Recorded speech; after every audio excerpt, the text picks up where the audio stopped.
Hey now, welcome back, ladies and gentlemen, to Still Got Game episode 5. Still Got Game is the official podcast of TooLtoPlay.com. I am, as always, Derek D. Smooth Nolan. And I am Joel Dude I Rock Albert. What is going on, Joel Dude I Rock Albert, my friend? Not much, a bit of a somber day, but, things keep moving, as they say, so we'll get to that in a bit. But other than that, not a lot of gaming going on, not a lot of anything going on, so we're just here to kind of talk to ourselves for a bit, I guess. That is true. And if someone wants to come watch us live, by all means do so. We're always on Monday nights, 7 p.m. Eastern, 4 p.m. Pacific, twitch.tv/TooLtoPlay. If not, you want to catch us in the podcast form, if that's your preferred listening method. You know, we're always on iTunes, or if you want to catch us on YouTube, youtube.com/TooLtoPlay. We got plenty of viewers there, it seems now. Yeah, they've moved over. I think we got a good shift going on to people that are watching the show versus just listening. So yeah, it's kind of nice to finally see people catching on to the video thing. I mean, obviously the video thing has been pretty popular in gaming for a while now. Like, a lot of things are moving to Twitch, so it's kind of natural to happen. It'll be nice if we get some more people actually come watch the live show, though. That's what we want to do, because we get to like fuel the questions. That's what we want to do. We want to get people to actually like be involved, so we don't have to like read from a paper all the time. That'd be nice. Yeah.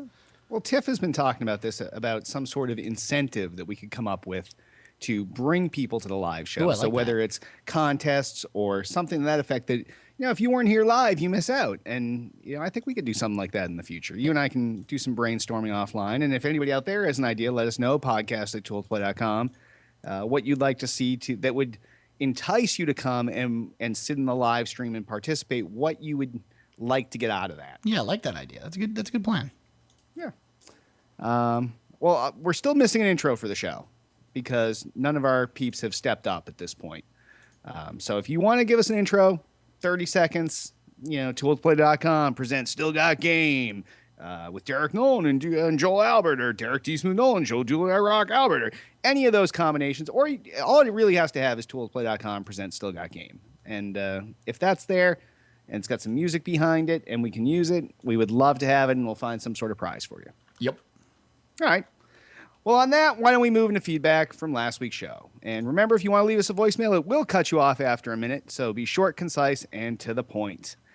Tank comments. I'm switching to PS4 personally. Yeah, Titanfall looks awesome, and it's coming to One first, but I don't see it being a permanent exclusive. Cross-game chat is in, newer free games on PS Plus, and big for me is indie developers can self-publish. And hell, I was a 12-year Xbox exclusive gamer. For me, every PS4 exclusive franchise is going to be brand new to him. So I guess that's one argument. If you've never touched any PlayStation stuff, then it does get you a lot more exclusives. Like if you've never played any of the Uncharted series, now you have a whole series of back compat through the fake back compat on PS4 that you could play through if you really wanted to play last gen games. Yeah, I mean, that's the thing about that. I mean, I actually do like the argument. It is a valid argument, but it's only a valid argument if you're the type of gamer that goes back and plays, 5-year-old games or 2-year-old games or whatever. I'm not that dude. I will say I am still excited for the PlayStation 4 and the exclusives that they're offering. So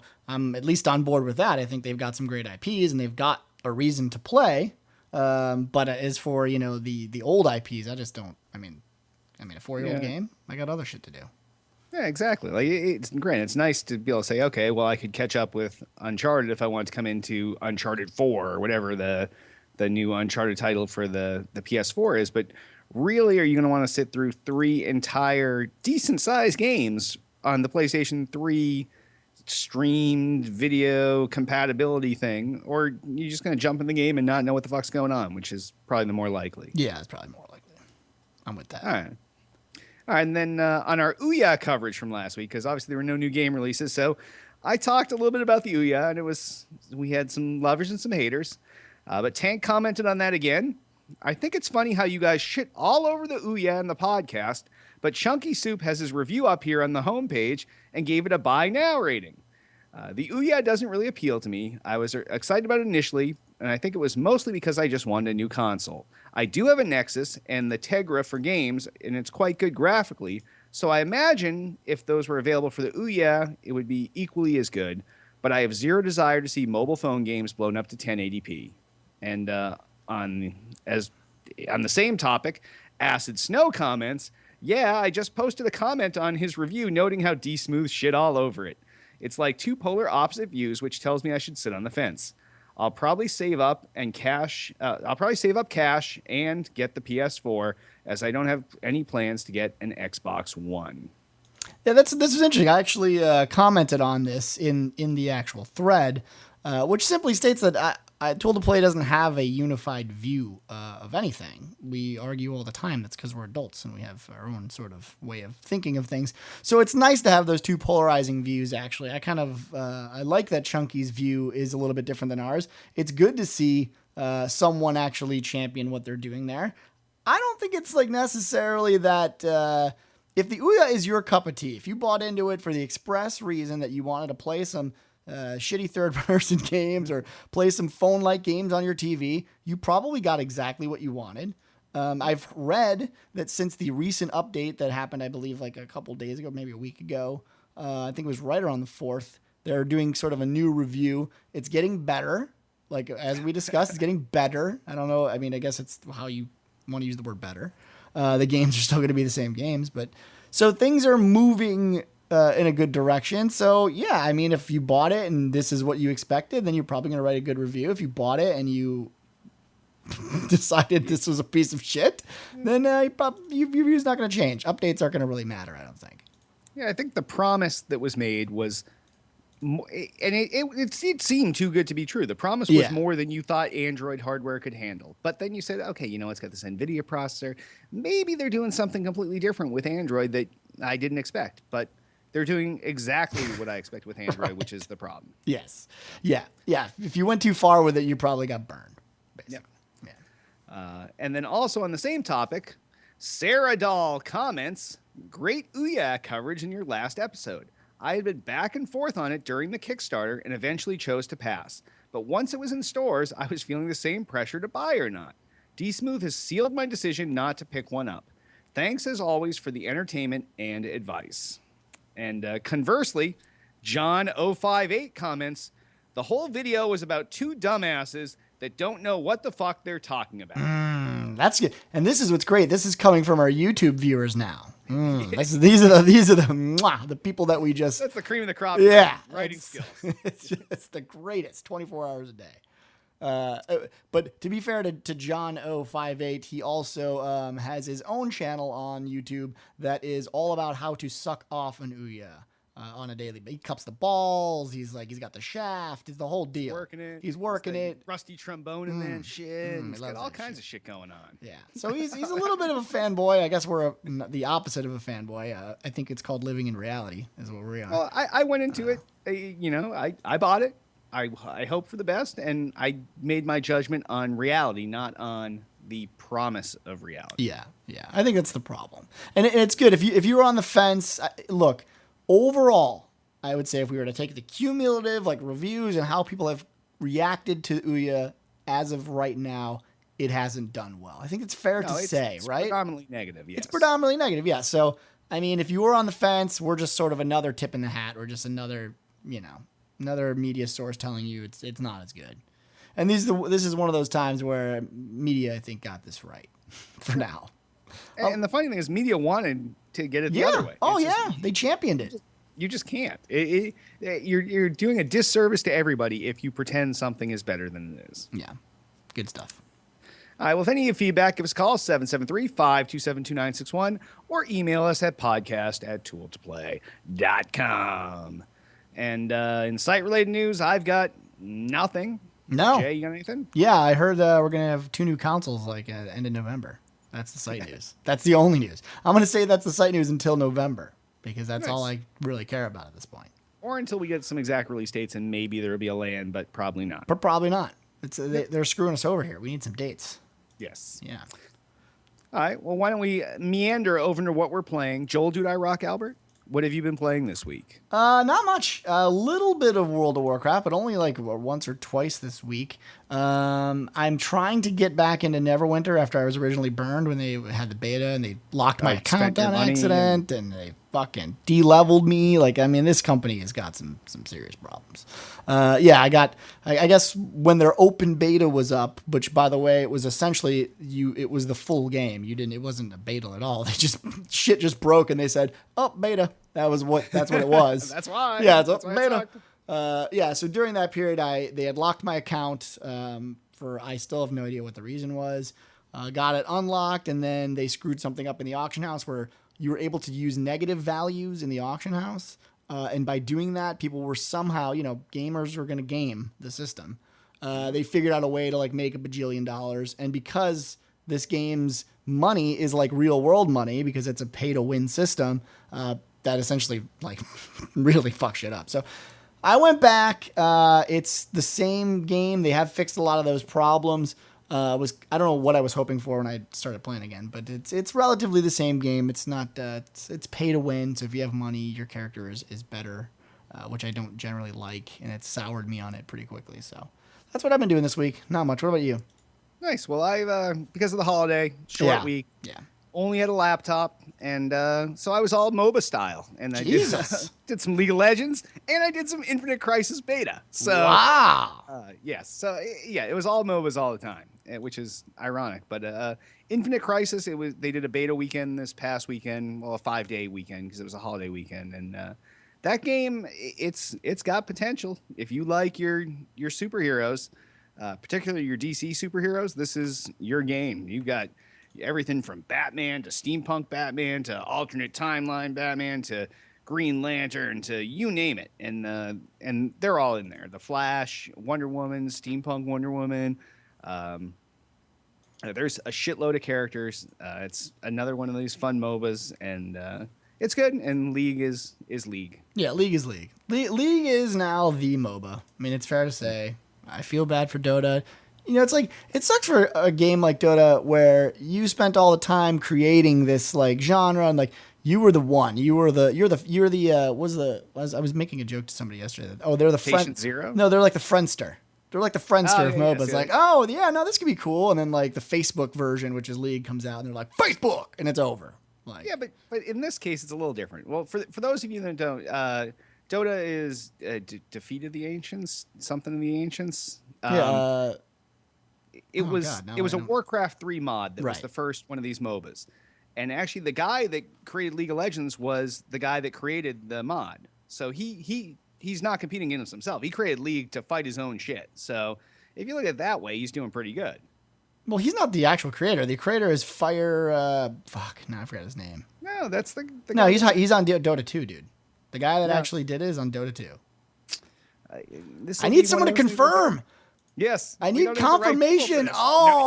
None of our viewers, listeners, no one knows. Plays these. No one, yeah, exactly. No one's like, I don't even know what a MOBA is. Dota. Well, see, what we're gonna do is during the news section while Jay is talking, because there's not a lot of new releases this week. That's just true. One short one. I will confirm this via surfing and not listening to I like him, that. even though I'm like, that. good, yep, that's fucked up. But I will confirm this during that. Maybe you're right. I don't know. I always thought that I forget his name. Something like Fire Frog. He had the weirdest like name. But you know what? For the audio version of the show, this can be trimmed. But I'm going to do this right now. Wikipedia. Oh, I love it. I love it. Yeah, trim away.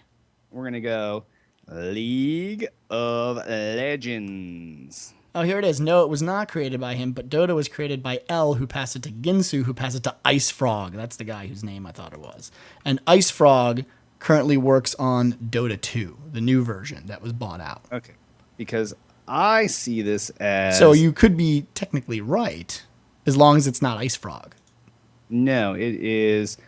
let's see. Designers. Steve Feek, also known by the nickname...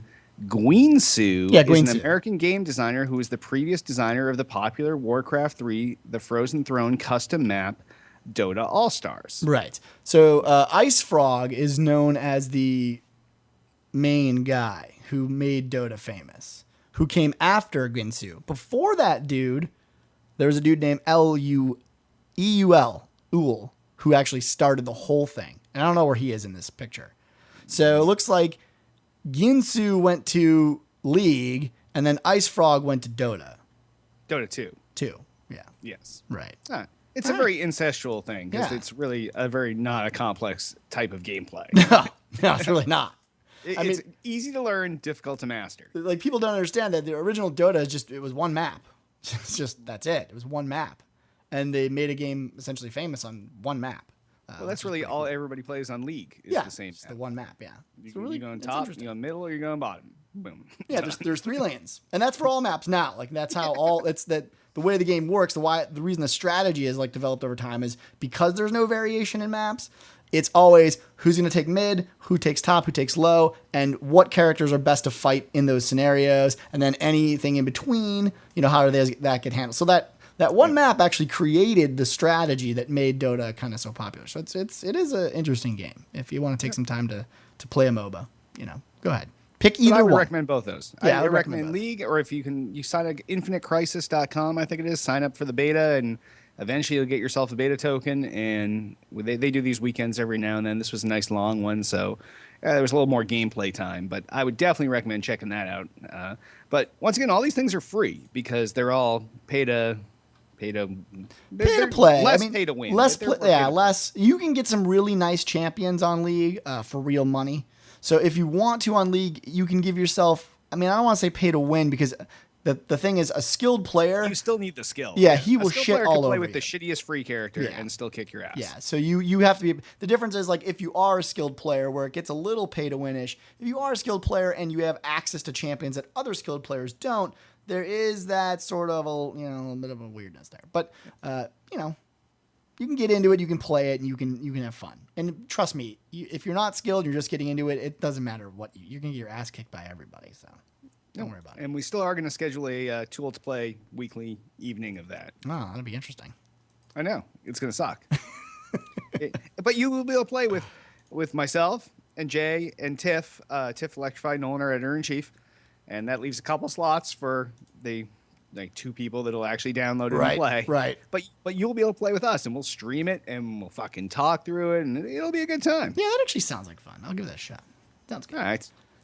Well, on that, why don't we hop over into the new releases? And there's only one new release out this week. It is a multi-platform release, and it is NCAA Football 14. And this is out for the 360 and the PS3.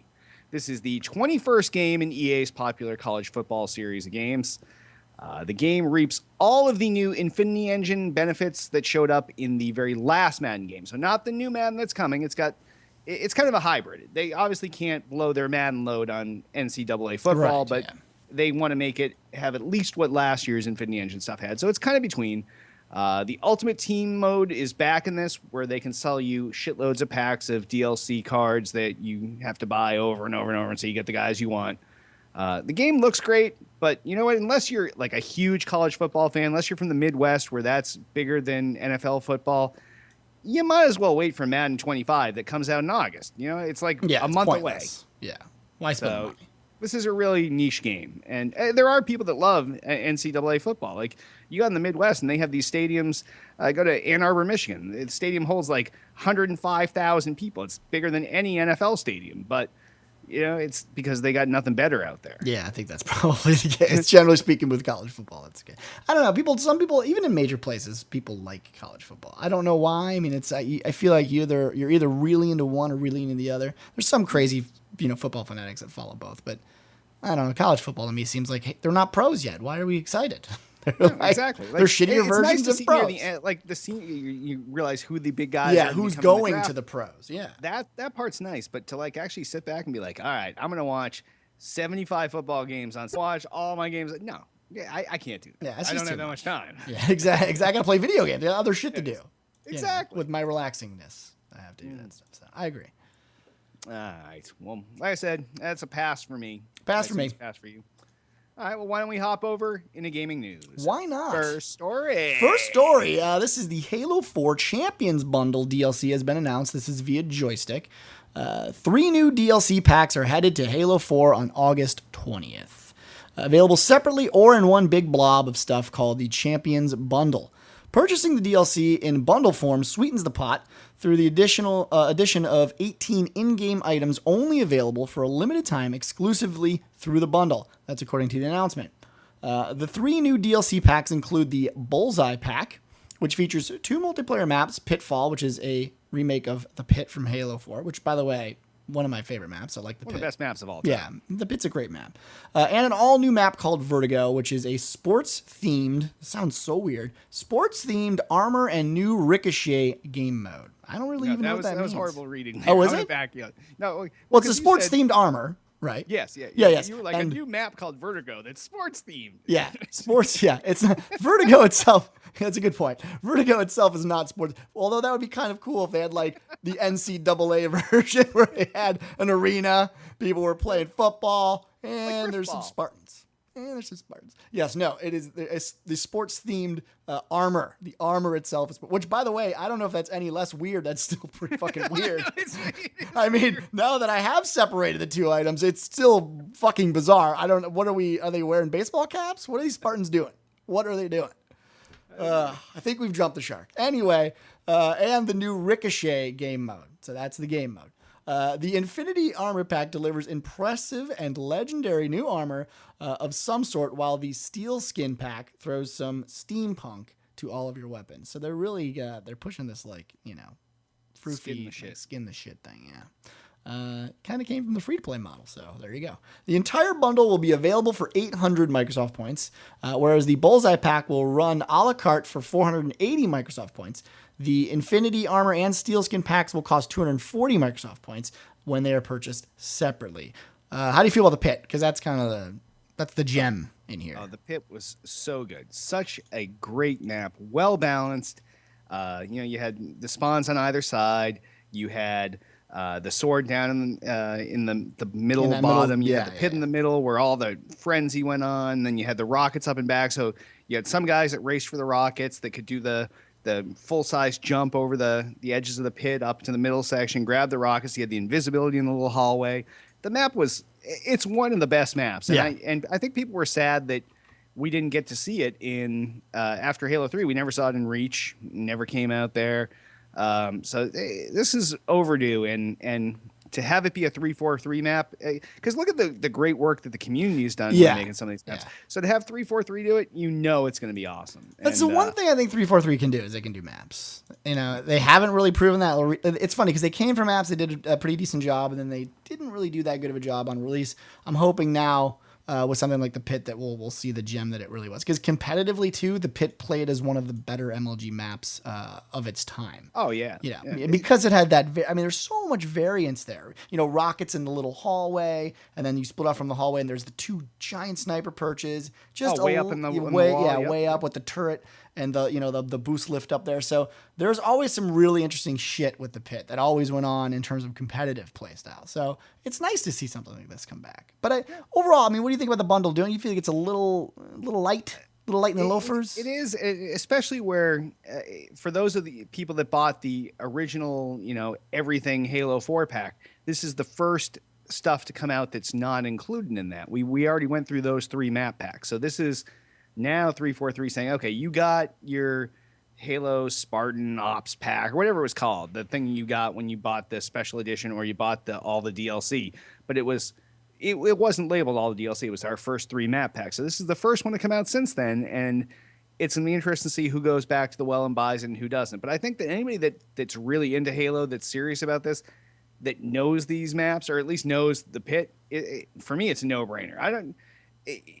And the price point is really well done. So if you look at it, it's 800 points for everything, or it's 480 for just the maps. So then you say, okay, well, I could pay just like another 320 and get the skins I could give a shit about, but you get this other game type. And at that point, you're like, well, if I'm in for 480, I might as well be in for 8.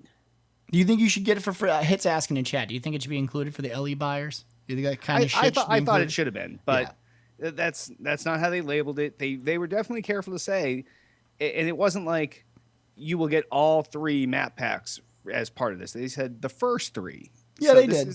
This is the 4th, and it's not part of that. It would have been nice, but it's not going to happen. It's not good. Yeah, it can't happen forever. At some point, especially when you're only charging whatever they charge for that. Think back to the old days of the map packs. We used to pay, was it $10 or $15 a map pack? Yeah, $10 for a map pack. 5 or 6 map packs in Halo 2. Yeah, but the thing that I don't like about how it's kind of happening now is it feels like the map packs are just light. I mean, what are we really getting for this? We're getting two maps, but I mean, we're getting, one map that this generally is a weird thing for gamers when they get a remake. As one of your maps. I mean, they're lucky in the sense that people love the pit, and I think that drives sales actually in this particular case. But generally speaking, when people pay for a map pack and they say, okay, so what am I getting out of this map pack? I'm getting this, this, this, and this. Right now, you're getting a remake, something that this is nothing new, and then you're getting another map pack, or another map. So I don't know, it's a little light in there, but still good. You can get it for $4.80, which it's really not that bad. $5-6. Yeah, that's really not that bad. And I think most of those map packs back in the day, they were generally 3 to 4 maps. So pretty good value overall. Especially if you like the pit. If you like the pit, it's a no-brainer. You're gonna pick it up anyway, so it doesn't really matter. Well, I'm getting it. So anyone that's out there, D-Smooth, and we'll play some pit. There you go. All right. Next story. Mattrick prepped the Zynga buyout while he was at Microsoft. So that's this is games industry biz. So Don Mattrick, you may know him from his slight debauchery of the X-Bone. He's moved over to Zynga, and he's the CEO over there now. But while he was at Microsoft, he attempted to orchestrate the acquisition of Zynga during his tenure at head of Microsoft's entertainment and devices division. So this is kind of interesting, considering what's going on with Zynga now. According to the report on Bloomberg, which cites a number of people familiar with the matter, Mattrick opened negotiations with Zynga's CEO Mark Pincus in 2010. At the time, Facebook games were, on the ascent, adding millions of new players every month. So clearly he saw that and wanted to pick up on it. So probably not a bad move at the time. The negotiations ultimately broke down, but the sources claim that they marked with the beginning of Mattrick's relationship with Pincus. So that could be why he's over there now. They've been in regular contact ever since and began discussing the possibility of him coming on board as CEO in Zynga in March. So a lot of people, just for a little reference, a lot of people think that he left because of this X-Bone debacle and everything that happened. But the reality was his movement out of the company was happening long before. So it was very convenient. It was very convenient. After you, it was like everything's fucked up. He's like, oh, by the way, I'm already at Zynga. So it wasn't because of the Xbox thing. He was planning on going there anyway. So Mattrick left Microsoft for Zynga last week. His departure immediately followed some of the most difficult weeks in the history of the Xbox division, as Microsoft unveiled and then retracted a number of controversial policies around the DRM and licensing of the Xbox One. However, it is apparent that Mattrick had planned to leave Zynga many months before the fallout started. So we know that now. So what are your thoughts on this overall? The whole deal?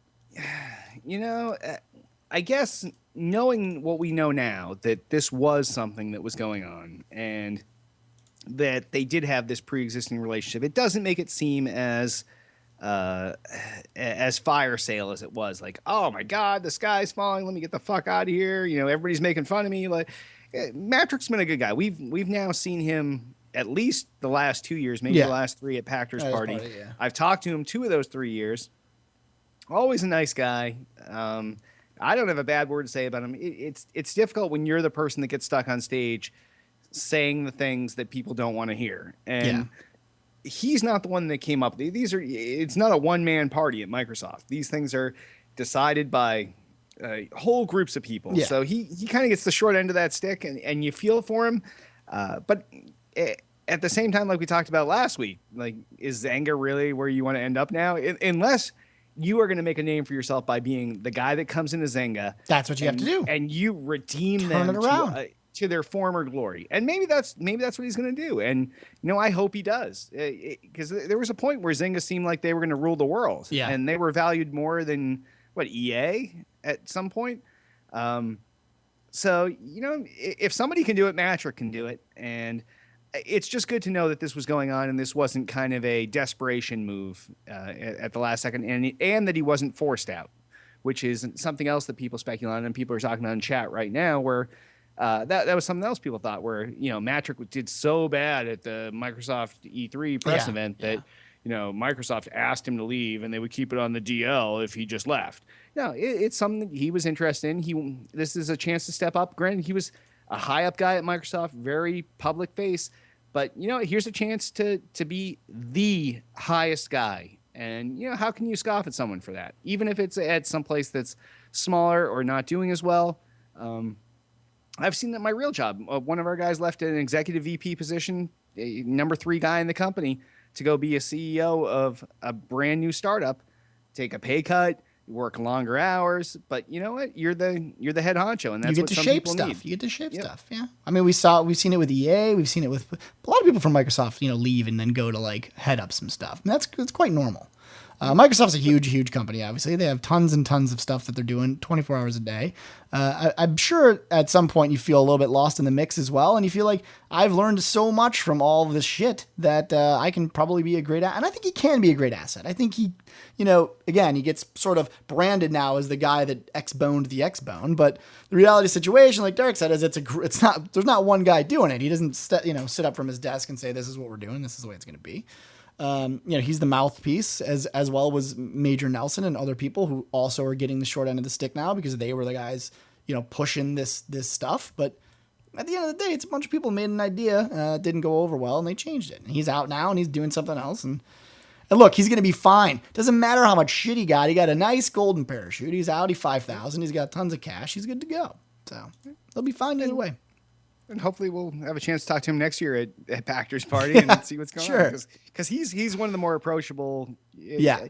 He's one of those guys that likes to tell his point of view. So if you up and talk to him, he's always willing to talk, which is nice. So. Yeah, very cool guy. So wish him the best and hope you can turn that Zynga shit around. Good luck. It's going to be tough. Yep. Do it up. All right, next story. The Razer CEO says no PS3 accessories because I barely play mine. This is via The Escapist. It's kind of funny. This guy's a kooky dude. So if you don't know him, he's just generally a kooky dude. But Razer's, if you don't know, Razer's the video game company. They make peripherals for controllers, headphones, fight sticks, mice, keyboards, all for like PC and Xbox 360. So no Sony stuff. Oddly enough, there are none for the PS3, and that is because Razer CEO Min Ling Tan explained over Twitter that one of the biggest reasons we don't make PlayStation accessories is because I don't spend any time with mine. So the guy's literally like he makes products for himself. Now, this is just the type of dude he is. He's truly a CEO and he's truly a gamer, which is a weird place to live because gamers are weird dudes. So the exchange started when Tan said that he was dusting off his PS3 just so that he can play Last of Us, which I would like to say I think a lot of people did, so it's probably normal. Or bought a PS3 for that matter. That's true, yeah. While he has enjoyed some PS3 games in the past, he claimed to have spent 2 days straight playing Infamous. The peripheral maker stands by his decision not to support the PS3. When he was called out by being called selfish, he replied, "Why is it selfish? I design stuff that I actually want as a gamer rather than to sell stuff for money." I mean, literally, this guy built shit for gamers. He's true to life. He's looking out for gamers. He is one. And it's odd because people are pissed. Like, hey, what the fuck? He's like, you're not a real gamer. Shut your mouth. Tan went on to tell eager PlayStation gamers that if more games can hold his interest like Infamous did, he might look into making some PlayStation accessories. When asked if Razer would make products for the PS4, Tan said, "I don't know. I had my PS3 for a long time and it gathered a lot of dust, literally." So he's still on the fence.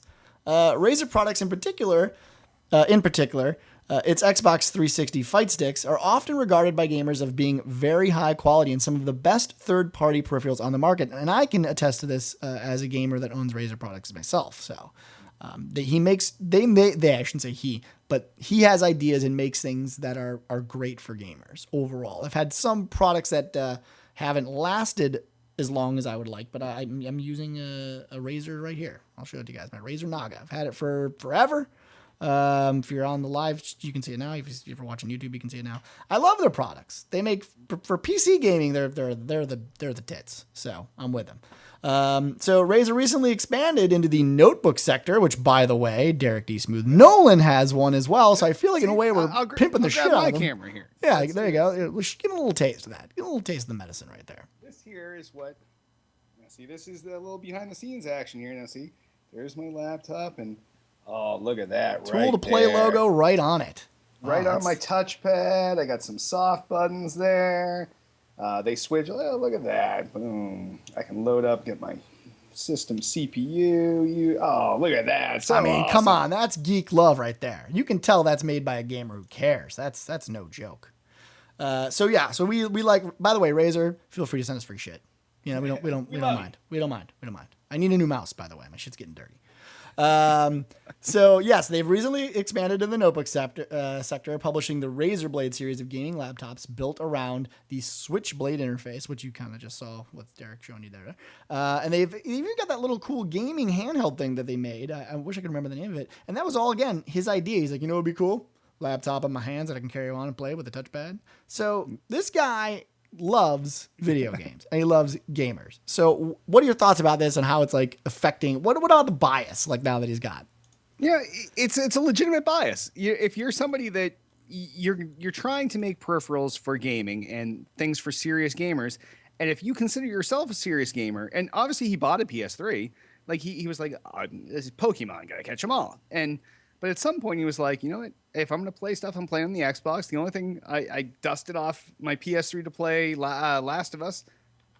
Is it worth it to produce peripherals if that's the view you yourself have of the industry, where the PlayStation is not the serious choice in gaming? Now, don't get me wrong. I know that there's 80 million PlayStation fanboys out there, and they're the most vocal. Yeah. Somebody sent me a link the other day. It was like a rapid fire survey page, and it was Xbox One versus PlayStation 4 in all of these categories, and it was like you quickly vote on each one, and then after you vote on each, Xbox One hard drive versus the replaceable hard drive in the PS4, and you went through and you voted on each of these, and it tells you the balance.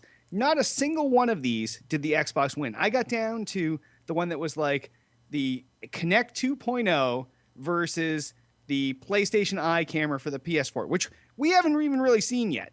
And the PlayStation Eye camera for the PS4 had like 900 something votes to 110 for Kinect 2.0 that can fucking see your heart rate through your skin. Like, yeah. these aren't even the same peripherals. One's a camera and one is like God in your living room. Like, it was the most fanboy-ass thing. And that's the problem with the internet, is that depending on what site you end up at, there's fanboys for one or the other. So you got to feel that. I can see why PlayStation fanboys felt that this was what was the word they used? Selfish. Right. But you know what?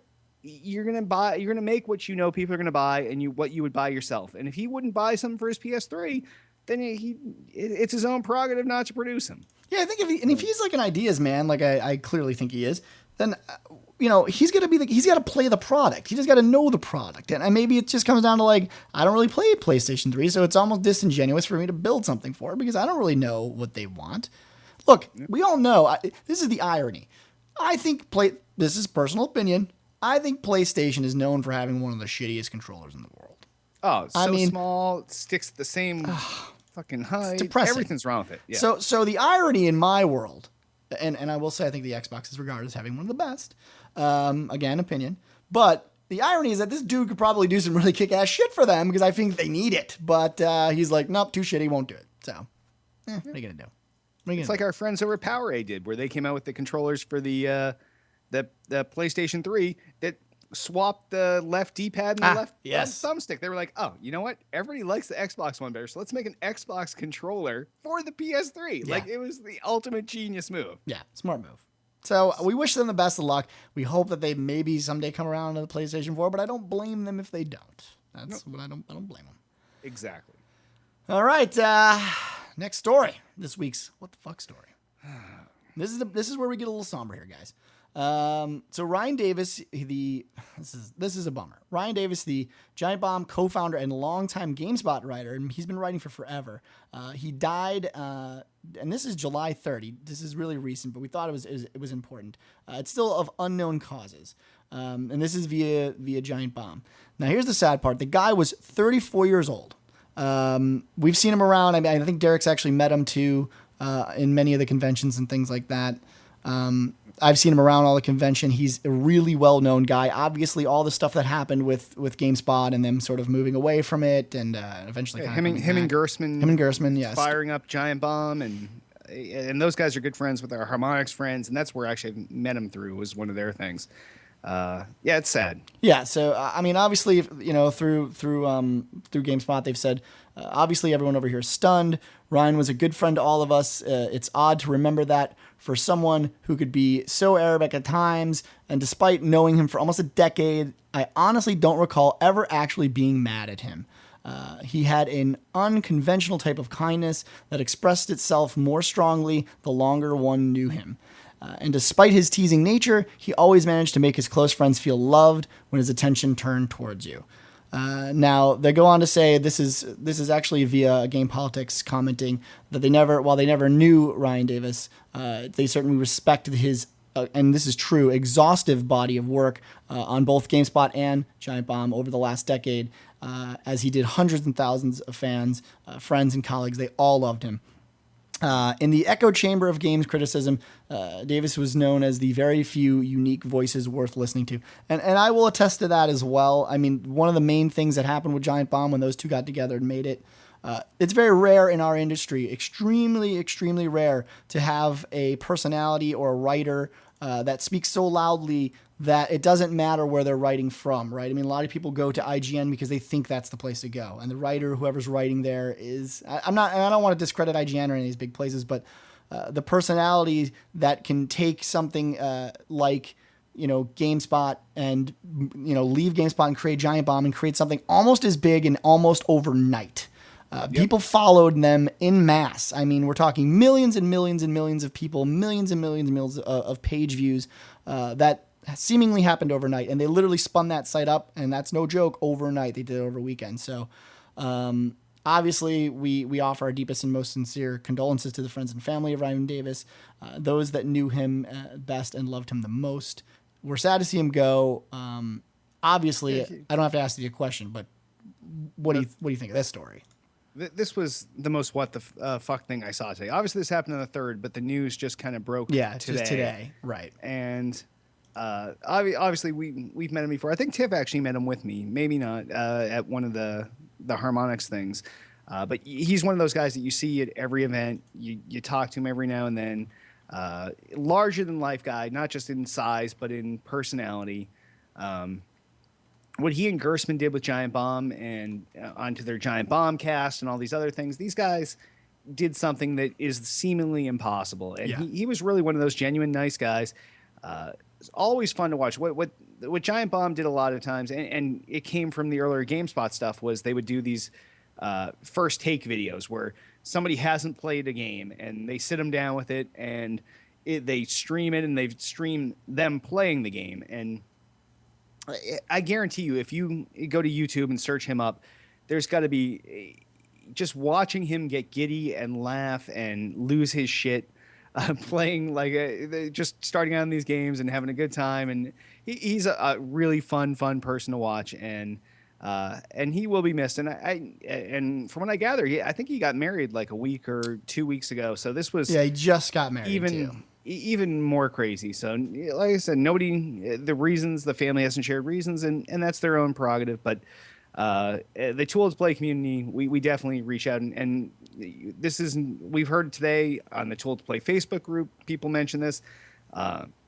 Obviously on Twitter, people direct messaged me and said, "Hey, did you know this guy? I just saw this." And I was like, yeah. But it's definitely a somber day. So doing our podcast live today, it does feel, we're always chipper and happy and drinking and having a good time. But bad shit happens sometimes, and this is definitely one of those bad things. And he will be missed. And for those of you that have either listened to him on the Giant Bombcast or seen any of his videos or read any of his stuff, you've all been touched by him, and just know that you've got something special from him. Yeah, definitely. I mean, that's well said, and we'll all be sad to see him go. And if you ever want to check out his shit, first of all, Giant Bomb puts out quality content. There's a reason so many people followed him over. So if you ever want to check out his work, you have to go as far as Giant Bomb and check it out. So and for Ryan Gersman, for all the other guys that obviously they were really close with him, I just feel just terrible for them as well. I mean, that's they started a company together, they started something really, really big together. And again, writers don't usually get much credit in this industry. They're sort of a dime a dozen. And it's nice to see someone, rise to the ranks at such a fucking early. I'm 34. I mean, I am the same age as this guy. So, it hurts. It's bad. It's bad stuff. But he'll be missed. He will be missed. Most definitely.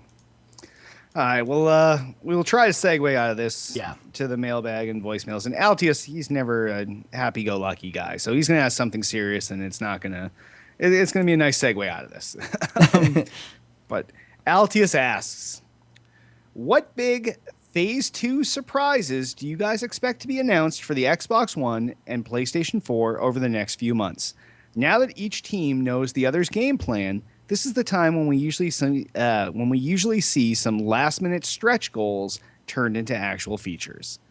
And that's true. You do see this where now that everybody knows what the other guy is doing, and you have a 5-6 month lead time, you can say, okay, well, they're doing this, we're doing this.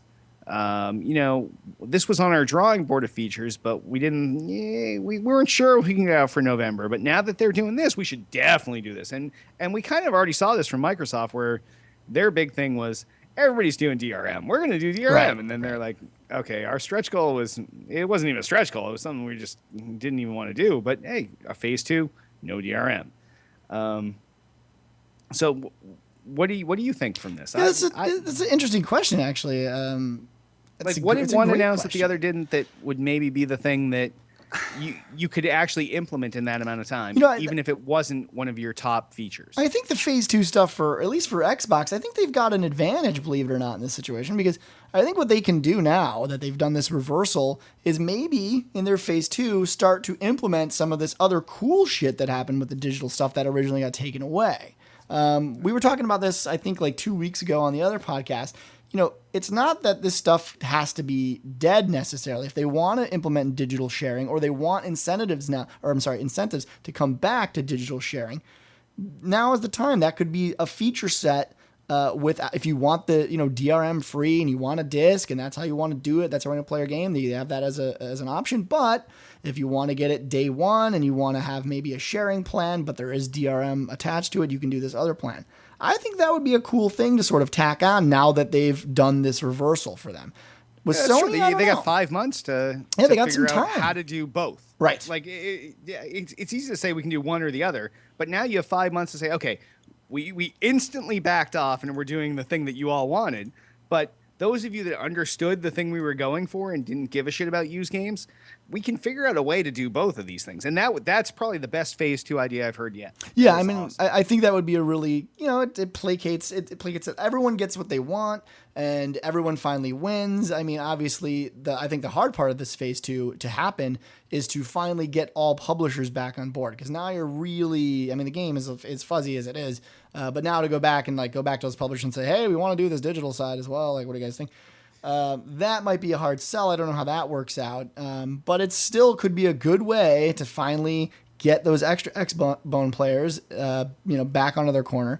But for Sony, I don't know. I mean, I honestly don't know what they could do for a Phase 2 at this point. I mean, obviously, maybe get more TV involved because that would be a direct competition with what Xbox is currently doing. But other than that, I don't know. Well, Sony, a lot of complaints lately have been, if you remember their controller, the back side of it that faces the TV lit up a different color for each player. And they showed some demos where, like, if you're playing a split screen game, it knows which side of the couch you're on based on your color from the PlayStation Eye, so it puts you on that side. And there were some movement-based things, like they demoed like a breakout kind of, or a table tennis kind of game where you could move your controller side to side and it knew where you were, so you could play. But then once they unbundled the camera, that portion made no sense. And now the news came out, I think this week on Twitter, the CEO said, oh, yeah, there's no way to turn off that light. It's on all the time. So now Sony guys are freaking out that, we have this useless light that's burning through controller battery that's not going to be used by any peripheral we have. There's got to be some way to turn this thing off. Like, granted, it looks a little cool until you realize it's having your battery life or whatever. So I guess that's one spot where they could try to improve. Maybe. Or they could...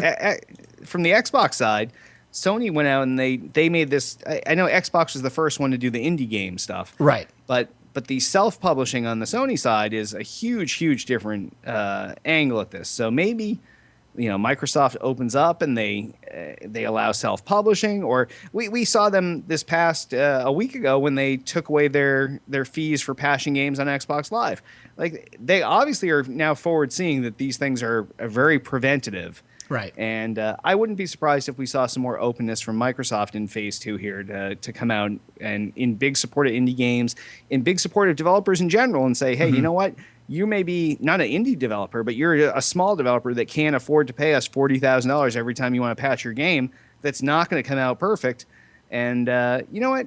Now we've got this thing with you where you pay us once, and no more than every 2 weeks, or some time frame based thing. So it's not like you're not patching a game every fucking day, but allow free patches or something to that effect. Like, they can, their phase 2 thing can be more of to garner a better relationship with developers and publishers. They've got a lot of room here. I think it's funny. Like, now that it was a great question in the sense that it's not that I would have thought of. Now that I'm kind of seeing how there's a lot of wiggle room on Microsoft's end right now to do a lot of these things, to move, maybe back towards digital a little bit, or like you said, help the indies. And there's ways to compete now with Sony that maybe they weren't aware of until after Sony did their announcement. Obviously, that's a lot of makeup time for Sony. I think on the flip side, like what I was talking about, I don't know that they can, all of a sudden do TV. Like, they can't all of a sudden, make deals with cable companies. I don't see that level of a switch happening at this point. So it'll be interesting to see what they do. And obviously, their product it contains less. There is no Kinect. There is nothing. So if they really want to entice it, they can throw the shitty eye move in there, or they can do that. They can bundle some of that stuff to try to compete with the Kinect if they think that's a threat. So there are some things it can do, but we'll have to wait and see. It's going to be really interesting come November. I don't think we're going to really know what these features are until after release. I don't think they're going to do anything like truly last minute, but it is going to be exciting to see how they compete with each other. I mean, because they are at each other's throats right now, so it's going to be some fun shit. Coming in November, the gloves are off. Yeah, definitely. All right. Well, great question, Altius. And if any of you have feedback for us, 773-527-2961, podcast@tooltoplay.com. And or you can comment in the thread for this episode on the Tool to Play homepage, and we would love to cover your questions or comments. And remember, we're still looking for sponsors. It's technically a new show, so we're trying to harvest some new sponsors. If you have something you want to sell or promote, give us a call, 773-527-2961, podcast@tooltoplay.com. Tell us what you're selling. We'll tell you what you're going to pay us. We'll sell it. You pay us. Boom. Done. And Twitter us up. You can find everything Tool to Play related at twitter.com/Tool to Play. Everything podcast related at twitter.com/still_got_game. I, king of the internet, god of everything that's holy, I'm at twitter.com/Derek Nolan. And I have, I think I'm on Twitter, I believe. Am I? Yeah, you barely are. Oh, I barely am. Okay. But if you wanted to find me on there, you could find me at twitter.com/DudeIRock. Also, Facebook the fuck out of us. Facebook.com/Tool to Play. Facebook.com/Derek Nolan. Facebook.com/DudeIRock. Also, please rate and review our podcast in iTunes. It's how we get more listeners, and more listeners equate to a bigger presence and promotion on iTunes. Give us 5 stars. Tell people the podcast is awesome. Tell people you love it. And obviously, that's our preferred at this point in time, because we still do not have a value add for you live viewers. It is definitely our preferred method of absorbing our content into your cranium. Right. So tell people why. Tell people why you enjoy listening to us, whether you listen in the car, whether you listen, as you're going to sleep, whether you're at the frat house on Friday night and all you and your buddies download the podcast on Wednesday and you can't wait to fucking pop a keg and crack out Still Got Game. It doesn't matter how you absorb us, because all of these are valid ways, and I'm sure that other people would like to know the way you listen to us. So 5 stars, awesome reviews would really, really help out. Obviously, you can also find, if you were not a live viewer, because every week we do this, 7 p.m. Eastern, 4 p.m. Pacific, twitch.tv/Tool to Play. We're live. If there is a different time that we would get more viewers at, let us know if there's something you prefer. It's really hard to pick a time that's good for West Coast and East Coast and the in-between non-coasts. But if you have a better time that actually works, let us know. But there are a huge number of viewers that actually, well, a decent number of viewers that pick up the podcast On YouTube after the fact. YouTube.com/tool to play has all of our video episodes. So if you'd rather absorb us via video instead of audio, there's a way to do it and not be live. But like I said, we are going to incentivize our live viewers at some point here with some contests and some games that you can participate in the show. You can give us your questions in real time, and that's all coming in the next few weeks. So there's definitely an incentive for that. But no matter how you enjoy the show, just let people know you enjoy it. That's very long-winded, but very, very true. Well, thank you. Yes, very, very true. And after that long-winded pontification, we'll wrap this show up.